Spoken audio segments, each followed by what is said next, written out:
Everybody in sword fighting wants to hit faster their opponent, which of course they do. But being faster isn't about just being fast in arms. What is more important than that is actually what is the topic of this whole video, which is exponential momentum. So let me in this video explain to you what exponential speed of an attack actually is and how to train it. As you can see, I also prepared my dummy for our training today, and yes, we'll drill it. So why does even exponential momentum even matter? Instead of just snapping our arms to the front to push out our sword into our opponent right away, of course we can do it, and that's why we also train our strikes. But did you know that there is just a better way to do it? A more stealthy approach, which is still fast, but also makes our opponent to not see the initial movement of our strike, which is of course the exponential speed. The exponential speed consists not only of our arms, but that's of course the main part, the main dish of it all. It consists of our whole body mechanics. So our arms, our chest, our hips, our footwork, and also our intention as well, because we want to make sure that our attack reaches our opponent directly instead of just hesitating and doing nothing. So yes,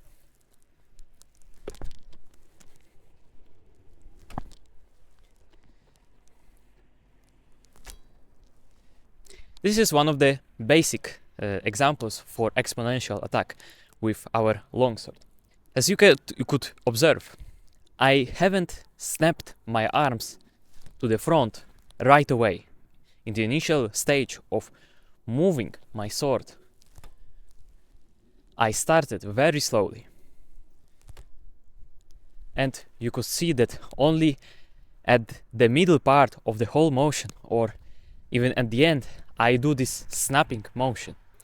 Of course, helping myself out with the leverage of my hilt and my arms, because the main arm pushes out my blade, but my rear hand also dictates the tapping, like the snapping motion at the end, which of course even more amplifies the speed. If you're new here, hi, I'm Michael Kozin, and my mission is to help guys, especially gamers, to leave their video games to the side and just forget about them by training and practicing real sword fighting skills in historical European martial arts. This is the channel for guys who want to ditch their old bad habits, mainly video games, just like me, by doing something more productive and more just fun in real life. So let's get back to the video. So let me back to the point, which is the whole exponential speed isn't made only by our hands alone. They are the 60-70% of the whole exponential speed that we can create, of course. But the main thing about delivering our attacks to our opponent is of course our footwork and our own movement. Every attack in longsword and every attack in any kind of other sword in particular is always initiated by our arms, not by our footwork. Because if we start with our footwork, so with moving ourselves, decreasing the distance to our opponent before we move our sword, we may get ourselves in danger, because our opponent would read us better and would see that we're coming at him. So he would just need to extend his arms first to win the whole exchange, to close us off with his own attack, which isn't ideal, of course. So we want to always remember about when we do any kind of attack, and of course we should also make sure that our reach, so our distance, is appropriate for our attack sequence. Like if I'm too far from my opponent, then of course I should do an extra fencing step and then start to move my sword and footwork. So for example, a lunge, or reach with a flasher, which I already covered in my previous videos. So why the gamers already instinctively know about the exponential speed of attack? Because in games we have been taught that every next attack in our combo is a bit faster, which is somewhat true, but it doesn't apply to our attacks. What I mean is our speed doesn't start to add when we do our next attack, but it applies to just one attack specifically. So the exponential speed is linked to just one attack. I mean, we can do more attacks to create like some compound movement, some compound action, but we have to focus on acquiring this skill of exponential speed in just one attack. So games basically lie to us that every other attack is faster, which is a lie.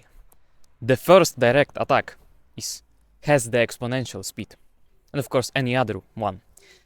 Any other one is just fast. It doesn't need to be exponentially faster, because you want to just make sure that you can quickly close off yourself from your opponent by hitting him and of course defending with your own blade and crossguard. If you want more specific tips like this and you can't find any sources about how to actually start HEMA yourself without any experience, with just zero knowledge and some gaming experience, then check out the link in the description, which is my community called From Gamer to Swordsman, where you could find even more specific drills like this. And you can also have my own feedback. And also it's a community of guys who are training the same art as you. So check out the link in the description. How to actually train the exponential speed of our attack. First of all, we have to know how to actually attack our opponent directly without any different short movement. It has to be direct and offensive. Of course, we want to hit our opponent with the tip of our sword alone, not at the middle, because it will be just too close. We want to use the whole potential of reach of our longsword, because it's just long. But also you don't need extra equipment like this steel feather sword that I had. All you need to just practice it is just a basic target. Could be a fencing mask, could be a soft pillow on the same height of your shoulders or your neck, and just a simple padded longsword like this, or even just a wooden stick which has the same length as the longsword and which is of course sturdy and straight, so you could wield it two-handed like a longsword. Doesn't need to be heavy, because longswords were not heavy, of course. So coming back to our practice, to attack our opponent directly, we just want to hold our sword in our fencing stance, being totally relaxed. You can see I don't tense up while I'm holding my weapon. I'm being relaxed. So imagine that you're fighting someone very passive without even his weapon. So he's entirely exposed to you and you have total control over him. Ha ha ha. Okay, never mind. And just measure the distance with your tool, with your training tool. Just like I said, it could be wooden stick, padded longsword, or if you have more, could be a feather sword. But not these fake longswords that you can see in some pop culture markets. These are not training swords and you shouldn't use them. It will be more useful for you to just take a wooden stick than a fantasy heavy sword that just is on your wall the entire time. So yes, reach out with your longsword, two-handed of course, and just measure the distance to your dummy, to your target. And we want to just lead our sword to hit our dummy directly by extending our arms fully, but without any intensity. Just leading the point directly in the shortest way possible to our target. So in this instance, the most common beginner mistake would be doing a big wide motion, like it's a Zweihander. No, it's not a Zweihander, nor it's not a Montante. And it's not a battle axe. It's not a mace also. It's just a longsword. It's a agility and precision weapon. We don't need a lot of strength to actually deliver our strike. How to progress this drill? The next step would be for you to try to move your sword to the middle very slowly, and then a bit at the end motion, when there's at least 10 centimeters to your target, then you do a quicker snapping motion with only just your hilt, without your arms doing extra movement. What I mean is, when we move our sword, only at the end we tap lightly our target. We don't do this. Like, we don't over exaggerate our strike, basically. We want to lightly and slowly move our longsword to our target and then tap. And yes, that's how we actually train very slowly and very, very smoothly, plus deliberately, our exponential speed.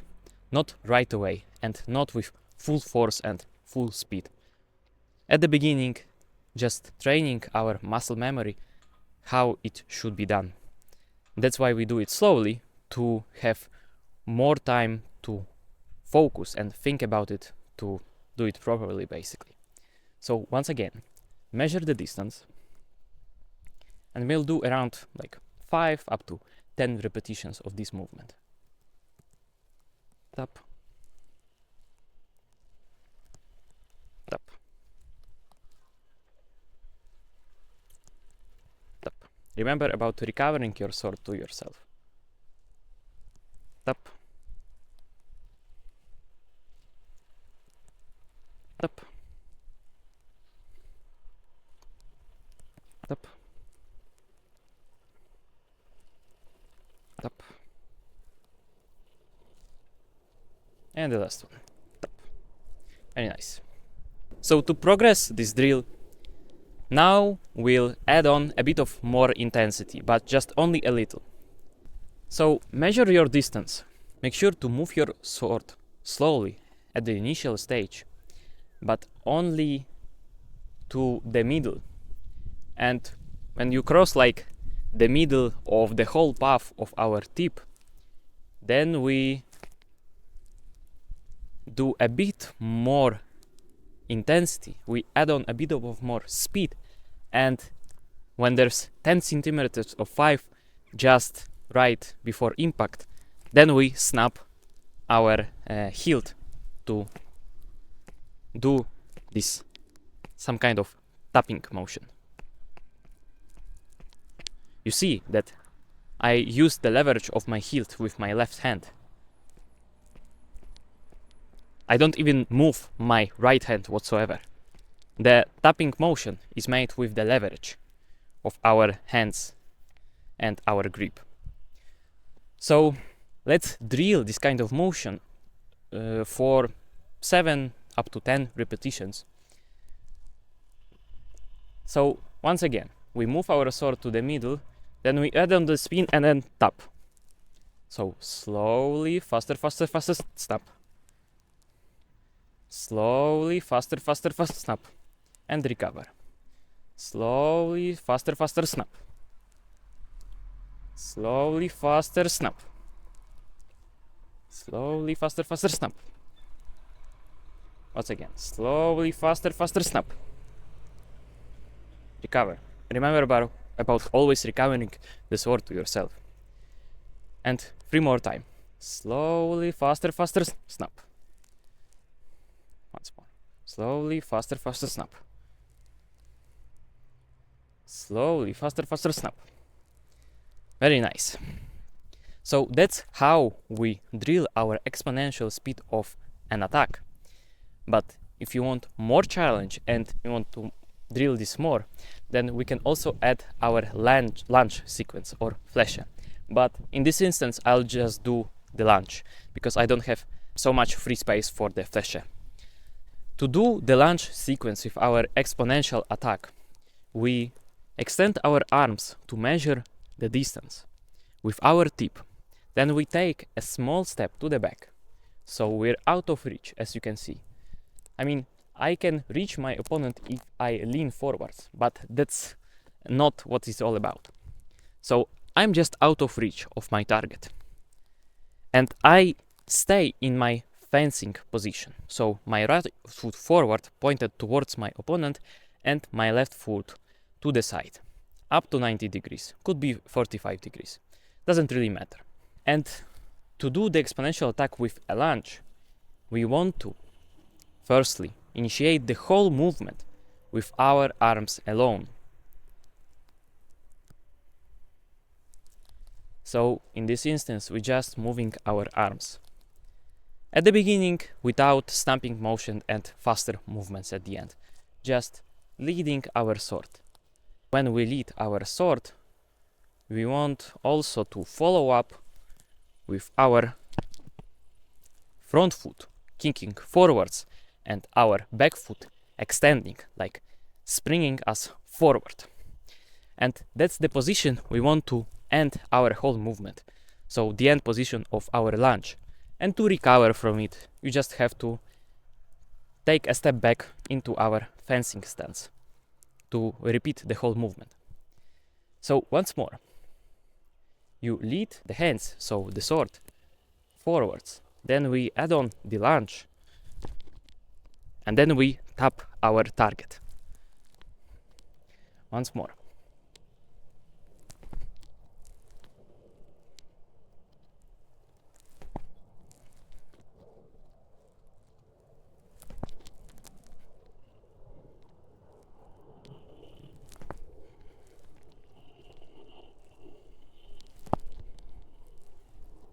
To progress even further, now we want to smoothly integrate everything into one smooth motion. So, how it should look? We want to directly hit our opponent with a lunge in a sword fighting scenario. So let's imagine that we're just out of reach, but if we add on the lunge footwork, then we can reach our opponent with the direct attack.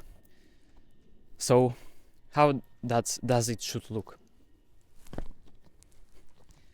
That's the full speed that will go into our attack. But of course, at the beginning, I move my sword very slowly.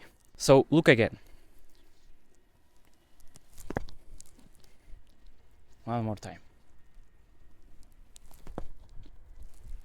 You can see that my sword movement at the beginning is very, very slight. Like, I want to hide my movement in this slow speed. So my opponent doesn't have the time to actually defend from this strike, because he will be too late and too close to me also, if he doesn't have the proper measure to just step out of my reach. The exponential attack is pretty powerful, even OP in some sorts, because it surprises the opponent very effectively, basically. Of course, the opponent who doesn't measure properly his distance management and also doesn't know how to defend properly, of course, by distance. So that's everything I've told you about the exponential speed today. So if you want to join my community from gamer to swordsman, that's where I post more of these kind of practices with just simple gear like this, with a padded longsword and a fencing mask. And you don't need anything more to actually start even sparring with someone. Of course, safely, without thrusting, only with cutting motion. Inside of my community, you can find the Longsword for Beginners guide, which is my mega course that has the whole information that is ideal for the beginners who want to start longsword for real and leave their video games to the side. So check out the link in the description. And also join the community of guys who will be glad for you to join them and join our brotherhood. So yes. And remember, always take the initiative.